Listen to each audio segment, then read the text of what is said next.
Bueno, continuamos con Jorge Giordani, nos disculpan la interrupción, ministro, y la falla previa.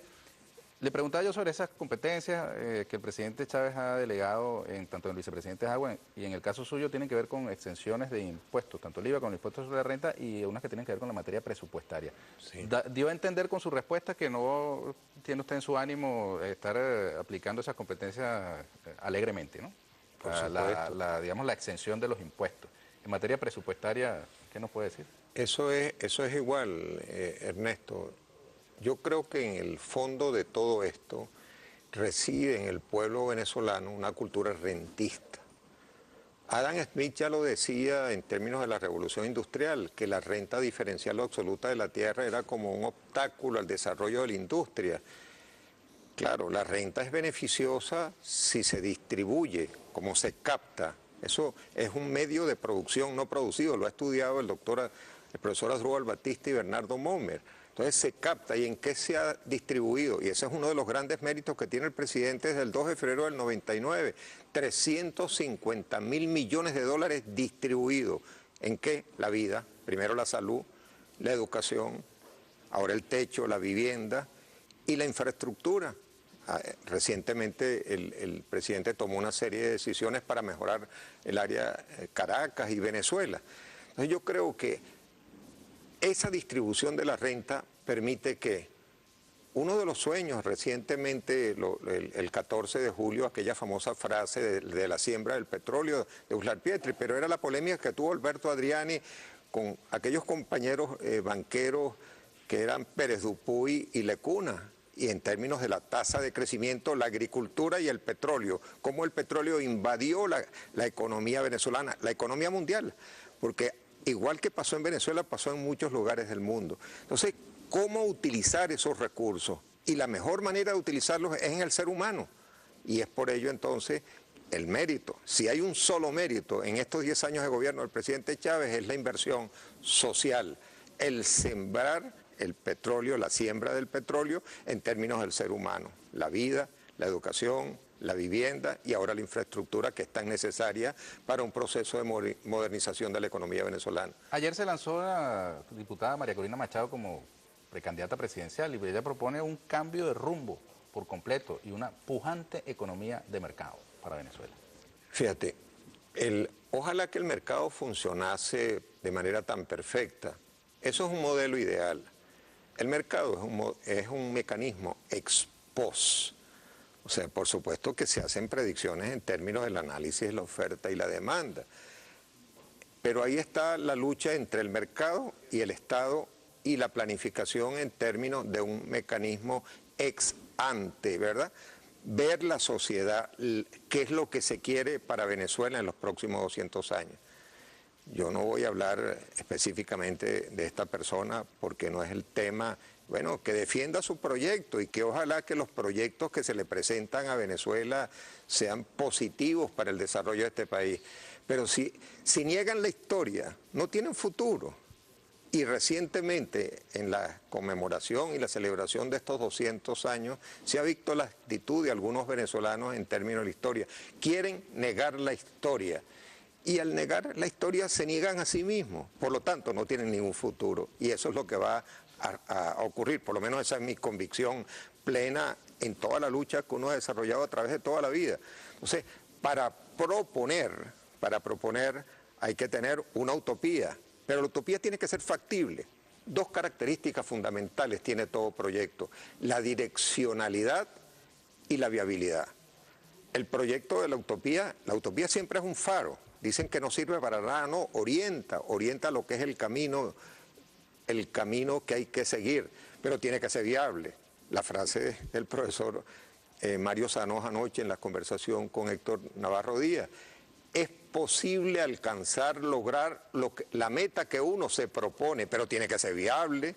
Mire, se había propuesto, por cierto, una meta del 2% de crecimiento para este año, pero la CEPAL acaba de decir hablar que Venezuela de 4,7%. 4,5%. Nosotros estamos luchando por eso. Vamos a esperar los resultados del segundo trimestre, que son positivos. El primer trimestre fue 4,5, vamos a ver cuánto promedia este primer semestre, y no hay duda que está por encima de la meta. Entonces, en ese caso estamos cumpliendo una meta que fue una meta que marcó una tendencia de recuperación, porque no hay duda que a Venezuela le impactó el fenómeno financiero mundial. Sí, pero ya estamos en una fase de recuperación.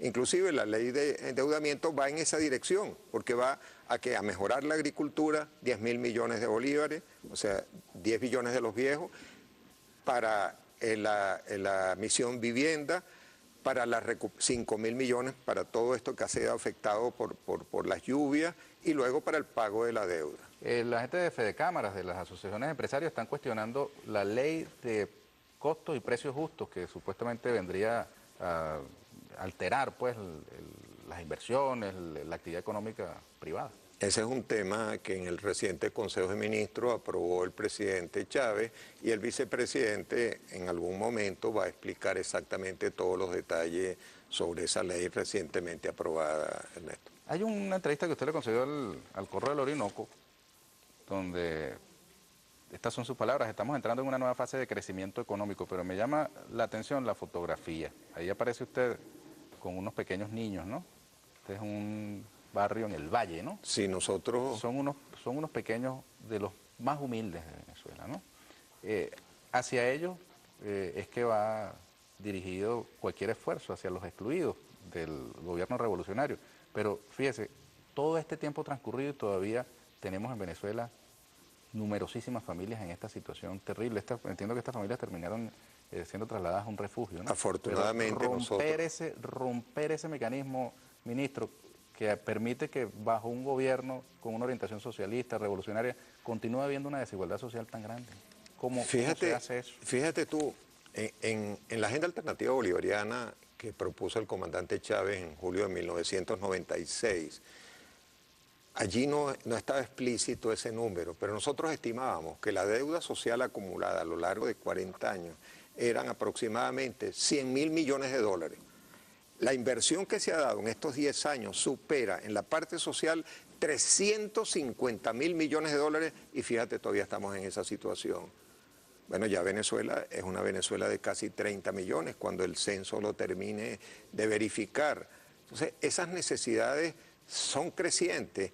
Ahora imagínate esos regímenes de los años 80 y 90 si pretenden continuar creando pobreza en nuestra Venezuela. La deuda sería de 500.000 millones de dólares, porque hemos pagado una deuda de 350.000 y todavía tenemos. O sea, hay que ver entonces el tamaño del esfuerzo y eso significa entonces un acto de conciencia, no para el presidente Chávez que lo tiene perfectamente o para todos sus colaboradores, el gobierno nacional, el PSUV, toda la gente progresista de este país, pero es el tamaño del esfuerzo y afortunadamente, como dicen los llaneros, del tamaño del compromiso que se presenta. Entonces tenemos que satisfacer esa deuda, porque las metas siempre son crecientes. Yo recuerdo con esta familia, y aquí este es Manuelito, que ahora está en un refugio en el piso 29 y lo acogimos ahí en el ministerio. La señora estaba renuente. Tiene 7 hijos, uno estudiando en el Liceo Andrés Bello, por cierto, otro casado con una compañera que estaba en estado. Allí están, lo estamos atendiendo. ¿Tú te imaginas otros países de América Latina donde las lluvias produjeron excesos en más de 3 millones de personas y nosotros tenemos 150.000 personas y estamos atendiéndolas en las oficinas? Eran espacios para oficinas, pero ahí está la diferencia fundamental en los modelos, el elemento del ser humano, de la atención al ser humano. Lo que proponen todos esos modelos es políticas sociales compensatorias, porque creen que el mercado lo resuelve todo. Pamplinas, esos son modelos teóricos. Y además está entre la competencia perfecta y el monopolio, que de hecho lo prohíbe nuestra Constitución. Entonces hay que actuar el Estado de manera importante para evitar ganancias exorbitantes. Y el sector privado tiene un espacio, pero tiene que tener ganancias de carácter racional, no especular. Recuérdate la frase del señor aquel que ustedes siempre sacan los miércoles: ustedes especulan pero no dan empleo. Por lo menos aquel señor, ¿cómo se llama eso? El especulador precoz. El especulador, pero el otro señor, o sea, el que tiene la figura que ustedes siempre sacan, ese especulaba, pero decía que daba empleo. Ese es el leitmotiv de ese sistema capitalista, que busca la máxima ganancia individual, pero no la mayor felicidad de todo el mundo. Entonces nosotros luchamos por este panuelito y ellos no tienen proyecto en ese caso, son figuras producidas mediáticamente, inclusive a través del terror mediático, y al final ya este pueblo creció y sobre todo la mujer venezolana creció. Entonces yo creo que ya están dando el dictamen sobre lo que va a pasar en el futuro, pero hay que trabajar duro, no hay que minimizar a ningún adversario como no lo hace la Vinotinto. Entonces creo que hay que trabajar para disminuir siempre más esa deuda social acumulada que es muy grande, no hay duda. ¿Cómo evalúa usted, ministro, la cohesión del equipo de gobierno en este tiempo que ha estado el presidente Chávez sometido a estos tratamientos de salud, particularmente ahora que está en Cuba? ¿Cómo piensa usted que está funcionando la estructura de la administración pública, el alto gobierno? Bueno, fíjate, el presidente planteó un reto en enero. Cuando él dio su discurso ante la Asamblea, él planteó un reto y allí estuvieron los ministros. La oposición venezolana, ese movimiento de ultraderecha, así lo llamo y lo llamamos nosotros, ¿no? Ese movimiento creía que por llegar a la Asamblea tenía ese espacio ocupado y menospreció al gobierno, menospreció a la mayoría. Y mira tú lo que han hecho durante todo este tiempo. Entonces, eso es un espacio democrático de debate, pero de respeto.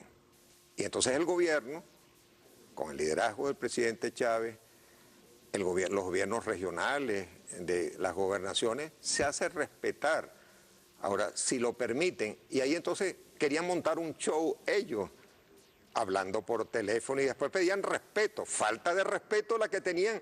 Deberíamos entregarle las normas de Carreño, que en un congreso lo hicieron público para reconocer a la oposición. Deberíamos darle las nuevas normas de Carreño para que aprendieran a respetar, como hay que respetar a cualquier adversario, porque es una oposición mezquina. Más bien desde la oposición se dice que se le irrespeta a ella. Hay incluso una demanda del diario El Nacional, del dueño del Nacional, contra Mario Silva. Bueno, cada quien que haga valer sus derechos en régimen, de esto no es un Estado social de derechos, ¿verdad? Y hay que ver entonces en los canales regulares para hacerlo. Quisieron montar otro show con el rodeo, otro show más mediático, y pedían que por la vía de la fuerza se acabara el conflicto, y esa no fue la actitud del gobierno. Y ahí está el trabajo que hizo el presidente, el ministro Tarek, la Fuerza Armada, y al final, a través de un elemento humano, de convencimiento, mira qué pasó. Pero lo que buscaban era una tragedia, porque eso fue lo que ocurrió en la Cuarta República.